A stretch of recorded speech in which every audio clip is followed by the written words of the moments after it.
और इसी बीच बड़ी खबर, बिहार में फिर रोजगार की बहार। जल्द होगी 1 लाख शिक्षकों की बहाली। TRA-4 के तहत जल्द ये प्रक्रिया शुरू होगी। बहाली प्रक्रिया जल्द शुरू की जाएगी। राज्य की महिला अभ्यर्थियों को आरक्षण का लाभ मिलेगा।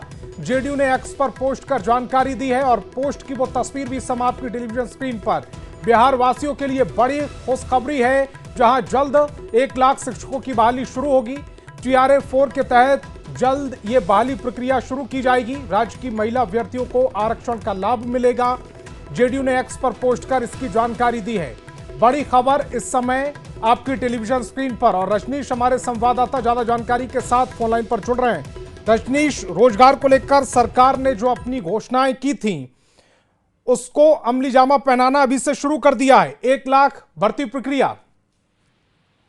बिल्कुल, देखिए लगातार इंतजार कर रहे हैं लाखों अभ्यर्थी की। TRA-4 का विज्ञापन कब आएगा, कब बहाली शुरू होगी, तो निश्चित रूप से पहले से इशारा दे दिया गया सरकार की तरफ से, लेकिन अब ऑफिशियल जानकारी भी धीरे धीरे मिलने लगी है। और बता दें आपको, इससे पहले शिक्षा मंत्री ने भी कहा था, और आज जेडीयू के जो ट्विटर हैंडल है उससे ये जानकारी दी गई है कि लगभग 1 लाख वैकेंसी TRA-4 में आएगी और इसको लेकर तैयारी शुरू हो गई है।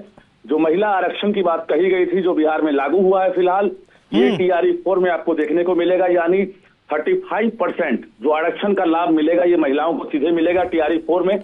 और जो सीटों का कैलकुलेशन है उसकी प्रक्रिया भी शुरू हो गई है। तो 31 तारीख के बाद तमाम जो जिला शिक्षा पदाधिकारी हैं वो खाली पड़े हुए पद, वर्तमान टीचर्स की संख्या, स्टूडेंट और टीचर का रेशियो, और इसके साथ साथ जो हेडमास्टर और हेड टीचर के जो खाली हुए पद हैं उनको कैलकुलेट करते हुए शिक्षा विभाग को सूची भेजेगा जिला। उसके बाद जो है शिक्षा विभाग की तरफ से आयोग को रोस्टर जाएगा, तब जाकर ये विज्ञापन जारी होगा। यानी 15 अगस्त के बाद कभी भी TRA-4 का विज्ञापन जारी हो सकता है। जी, लेकिन इसका ख्याल रखना होगा क्योंकि इसी साल चुनाव है और ज्यादा वक्त बचा नहीं है, तो फिर जो आचार संहिता लगती है उससे पहले ये वैकेंसीज आनी होंगी, और इसको ख्याल में रखते हुए जो विज्ञापन जारी करने की आप बात कर रहे हैं वो जारी होगा। बिल्कुल, देखिए BPSC ने जो कैलेंडर जारी किया है, रिवाइज कैलेंडर में भी अभी TRA-4 की चर्चा नहीं है, लेकिन जैसे ही शिक्षा विभाग रोस्टर भेजेगा वैकेंसी का, उसके बाद TRA-4 का जो कैलेंडर है वो उसमें इंक्लूड कर दिया जाएगा। तो कुल मिलाकर ये कहा जाए कि जो आचार संहिता है, मॉडल कोड ऑफ कंडक्ट से पहले हर हाल में विज्ञापन जारी होगा, लेकिन चुनाव से पहले अब एग्जाम संभव नहीं है।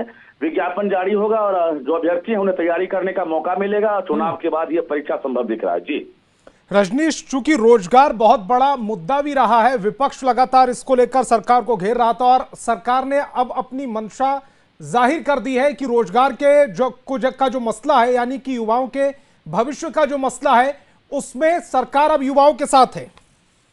बिल्कुल, देखिए जो यूथ है, खासकर बेरोजगार यूथ, वो तो इंतजार कर ही रहे थे। पिछले 2 साल से लगातार बिहार में जो शिक्षकों की लगातार बहाली हो रही है, ऐसे में बीएड करने वालों की तादाद बढ़ी है, और इसके साथ साथ जो तमाम अभ्यर्थी हैं वो एस्टेट की भी मांग कर रहे हैं। एक सबसे बड़ा सवाल ये है कि 2025 में एस्टेट लेने की बात कही गई थी, एस्टेट परीक्षा नहीं ली गई है। अब भी ये असमंजस की हालत है कि आखिर विज्ञापन से पहले सरकार एस्टेट लेगी कि नहीं, क्योंकि शिक्षा विभाग ने बिहार